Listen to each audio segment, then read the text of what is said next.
తక్కువ పెట్టుబడి, తరగని డిమాండ్, ప్రీమియం బ్రాండ్ సపోర్ట్ తో మిస్టర్ ఆప్టికల్స్ ఫ్రాంచైజీ మీకోసం. Call mister opticals today. లేదా ఒక ఉగ్రవాదం పెళ్లి ఎలా ఉంటుందో ఒక ఫ్యామిలీ పరంగా చూపించారు వేరియేషన్. ఈ సినిమా సెకండ్ హాఫ్ లో మాత్రం అయితే అసలు నిజంగా ఏమవుతుందో అని ఎక్సైట్మెంట్ ఎక్కువ ఉండే. ఇందులో చేసిన న్యాయం, విలన్ గారు చేసిన న్యాయం చాలా బాగుంది. అతని యాక్టింగ్ కానీ అదిరిపోయింది. అతను ఖచ్చితంగా నెక్స్ట్ మూవీలో ఖచ్చితంగా కంబ్యాక్ ఉంటుంది. సమంత గారు మీరు చేసిన యాక్టింగ్ అయితే నిజంగా ఫిదా అయిపోయాను. మీకు ఇలాంటి మూవీ ముందే చెప్పారు, సమంత గారు ముందే చెప్పారు. ఏం చెప్పారంటే ప్రతి ఒక్కరిని మామూలు కొట్టనని చెప్పారు. ఈ సినిమాలో ఒక్కొక్కరిని ఉతికాడేసింది. అలా ఉంది. ఈ సినిమాతో ఇంకా అర్థమైపోయింది. ఈ సినిమా మొత్తం తనే ఉంది కదా, ఇంకా శ్రీముఖి గారిది ఎట్లా అనిపించింది? అంటే పర్ఫార్మెన్స్ స్క్రీన్ కామెడీ అన్నీ ఉన్నాయి. కామెడీ యాక్షన్ అన్నీ ఉన్నాయి. యాక్షన్ బాగుందా, కామెడీ బాగుందా? అన్ని సినిమానే బాగుంది. ఓకే, ఇంకా మెయిన్ ఏదండి ఎలా చెప్పొచ్చు సినిమాలో? ఒక్కొక్కరిని కొడతాను చూడు, ప్రేమతో నిజంగానే కొట్టేసింది శామ్. ఓకే, అంటే సమంత గారు ప్రభాస్ గారు చేయబడితే 100 కోట్లు అన్నారు. సమంత గారు చేయండి కాబట్టి ఈ సినిమాలో 100 కోట్లు. సమంత ఉంది కాబట్టి హిట్ అయిపోయింది. నా ఫేవరెట్ డైలాగ్ అంటే ఒక్కొక్కరిని కొడతాను చూడు ప్రేమతో. అబ్బా కొట్టిందా మరి ప్రేమతో మూవీలో? డెఫినెట్లీ చాలా గట్టిగా కొట్టారు. ఇన్స్పిరేషనల్ అంటే ఇప్పుడు ఒక ఉమెన్ కానీ ఒక కోడలు కానీ ఇలా ఉండాలి, ఇవే హౌస్ హోల్డ్ వర్క్స్ చేయాలి, ఇలా మనం ఒక సెట్ ఆఫ్ కేటగిరీ పెట్టుకుని ఉంటాం కదా, అవన్నీ బ్రేక్ చేసి ఇలా కూడా ఉండొచ్చు, ఇలా కూడా చేయొచ్చు అని చెప్పేసి అనిపించింది. శ్రీముఖి యాక్టింగ్ ఎలా అనిపించింది? తను కూడా బాగా చేసింది. యాంకరింగ్ బాగుందా, ఇలా మూవీస్ లో కూడా బాగుందా? మూవీస్ లో కూడా తను చాలా బాగా చేసింది అనిపించింది. Learn from the movie emotions ఎలా ఉండాలి, దెన్ అగైన్ ఒకళ్ళొకళ్ళు ఎలా సపోర్ట్ చేసుకోవాలి, అండ్ అవసరం ఉన్నప్పుడు ఎలా స్ట్రాంగ్గా నిలబడాలి, ఇవన్నీ కూడా బాగుంది. బాగుంది గౌరెడ్డి. సంబంధ ఫైటింగ్ సూపర్, ఓవరాల్ గా చాలా బాగుంది సంబంధ ఫైటింగ్.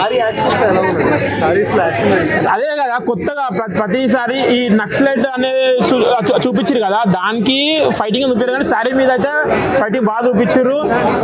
ఈ పొలిటికల్ బ్యాక్గ్రౌండ్ ప్లస్ ఇటు నక్సలైట్ ఈ రెండుకు ఫ్యామిలీ ఎమోషనల్ చూపించారు, అది బాగా అనిపించింది.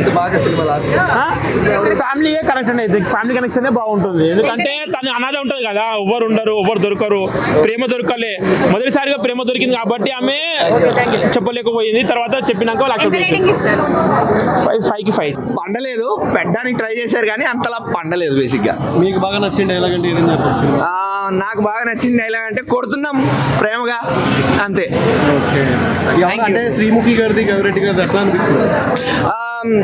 బాగుండింది. శ్రీముఖి గారిది ఎస్పెషల్లీ చాలా బాగా వర్కౌట్ అయింది. చెప్తున్నా కదా, కొంచెం ఫస్ట్ టైం శ్రీముఖి గారిని చూస్తే ఓకే ఫైన్ బాగానే చేస్తున్నారు, కొంచెం అరవకుండా ఓవర్ యాక్షన్ చేయకుండా నీట్గా చేస్తున్నారు అనిపించింది. సో ఎస్పెషల్లీ శ్రీముఖి గారికి అండ్ సమంత గారికి ఆన్ స్క్రీన్ బ్యాంటర్ ఏదైతే ఉంటుందో అది చాలా బాగా వర్కౌట్ అయింది. అంటే చాలా మంది వెన్నెల కిషోర్ గారితో చాలా కామెడీ ఉందని చెప్తున్నారు. లాస్ట్ లో ఎవరిది బాగా హైలైట్ అని? చాలా కామెడీ కాదండి, వెన్నెల కిషోర్ గారిది ఒక కేమియో అంతే, ఒక చిన్న cameo, minute cameo, 2 minutes cameo. ఆ 2 minutes వర్కౌట్ అయింది, వర్కౌట్ కాలేదని చెప్పట్లేదు, బట్ చాలా ఏం లేదు అందులో.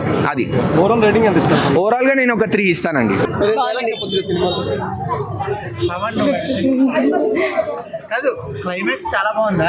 బాగుంది. శ్రీముఖి గారిది గౌరెడ్డి గారిది ఎట్లా అనిపించింది? అంటే బాగుంది చాలా బాగుంది. ఓవరాల్ రేటింగ్ ఎంత ఇవ్వచ్చు? 5 స్టార్. చాలా బాగుంది, 100 ఇవ్వచ్చు కూడా. కామెడీ బాగుందా, యాక్షన్ బాగుంది? రెండు బాగుంది. ఫైట్స్ అవి చూస్తే సూపర్ రియల్ అనిపించింది, చాలా సర్రియల్ అనిపించింది. ఐడల్ గా మనం హీరోస్ అలా కమర్షియల్స్ చూస్తాం కదా, proper female heroine block buster commercial ఇది. అదర్ కొట్టేశారు. యాక్షన్ బాగుందా, కామెడీ బాగుందా? యాక్షన్ అద్దరు కొట్టేశారండి. సమంత ఫైటింగ్ అయితే మ్యాడ్ ఉంది అసలు, సో రియల్, అసలు చాలా రియల్ గా యాక్ట్ మెయిన్లీ డాక్టర్స్ ఎవరెవరు బాగుంది? అంటే శ్రీముఖి గారు, గౌరెడ్డి గారు. ఆనెస్ట్లీ నాకు సమంత తప్ప ఇంకెవరు కనిపించలేదు. షీస్ మెస్మరైజింగ్ ఎట్ స్క్రీన్, చాలా బాగా చూపించారు అసలు. Too good. ఒక్కొక్కడిని కొడతాను చూడు ప్రేమతో. అబ్బా థ్యాంక్ యూ. మూవీ వస్తారేమో అని దాన్ని మించి ఈ మూవీ వచ్చింది.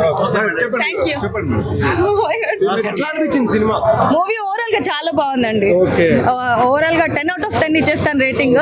డైరెక్షన్ కానీ, స్క్రీన్ ప్లే కానీ, మ్యూజిక్ కానీ, ప్రతి ఒక్కరి పర్ఫార్మెన్స్ ఈ మూవీకి చాలా పెద్ద ప్లస్ అని చెప్పొచ్చు. సమంత గారి యాక్షన్ సీక్వెన్స్ ఎట్లా ఉంది? సమంత గారు అట్లా ఇన్నోసెంట్ గా, అట్లా యాక్షన్ పరంగా రెండు ఎక్కడ తగ్గకుండా చేశారు. అంటే ఎమోషన్ వైజ్ వచ్చినప్పుడు ఎమోషనల్ గా ఫ్యామిలీ ఎంటర్టైన్మెంట్ కదా ఇది. అండ్ యాక్షన్ సీక్వెన్సెస్ లో అయితే ఇంకా నెక్స్ట్ లెవెల్ చించేశారు అంతే. ఇంకా ఫ్యామిలీ మెంబర్స్ లో చాలా వరకు ఈ మూవీ చూస్తే మాత్రం ఖచ్చితంగా అర్థమవుతుంది ఇంట్లో ఒక రుద్రమదేవి ఉందని చెప్పడానికి ఈ సినిమా చూడాలి మీరు. ఫైట్ చేసిందా? శ్రీముఖి ఫైట్ చేయలేదు, మొత్తం ఇందులో సింగిల్ టేక్ ఫైట్స్. అంటే మొత్తం హీరో సమంతనే అని చెప్పాలి. హీరో సమంత ఫైట్స్ మాత్రం అయితే మిరాకిల్. ఒక్కొక్క ఫైట్ అసలు నిజంగా ఒక రియల్ ఒక ప్రభాస్ ఒక లెవెల్లో చేసిన ఫైట్స్ చేసింది. ఫస్ట్ లుక్ లో గన్ను పట్టుకొని ఉంటుంది కదా, కేజీఎఫ్ లాంటి ఎలివేషన్స్ ఏమన్నా ఉన్నాయి గన్నులతో? ఆ కేజీఎఫ్ ఎలివేషన్స్ కానీ అండ్ డిఫరెంట్ గా ఉంది. అసలు లోడింగ్ కానీ గన్లలో గన్తో తుపాకీ కాల్చడం కానీ ఫైట్స్ కానీ చాలా బాగుంది. అసలు క్లైమాక్స్ లో నక్సలైట్ గా నేచురల్ అవార్డు పెర్ఫార్మెన్స్ ఇచ్చింది ఈ సినిమాలో సమంత గారు. యాక్షన్ బాగుందా, కామెడీ బాగుందా? నా కామెడీ ఇష్టం, కానీ ప్రభాస్ అన్నకి సలార్ ఎలాగో సమంతకి మా వదిన సమంతకి మా ఇంటి బంగారం అలాగా. అయితే సమంత గారు ప్రభాస్ గారు చేయబెడితే 100 కోట్లు అన్నారు. ఇప్పుడు సమంత గారు 100 కోట్లేనా సినిమా? చెప్తా, సమంత వదిన మీద ఒట్టు, ఈ మా ఇంటి బంగారం సూపర్ హిట్ హిట్ హిట్.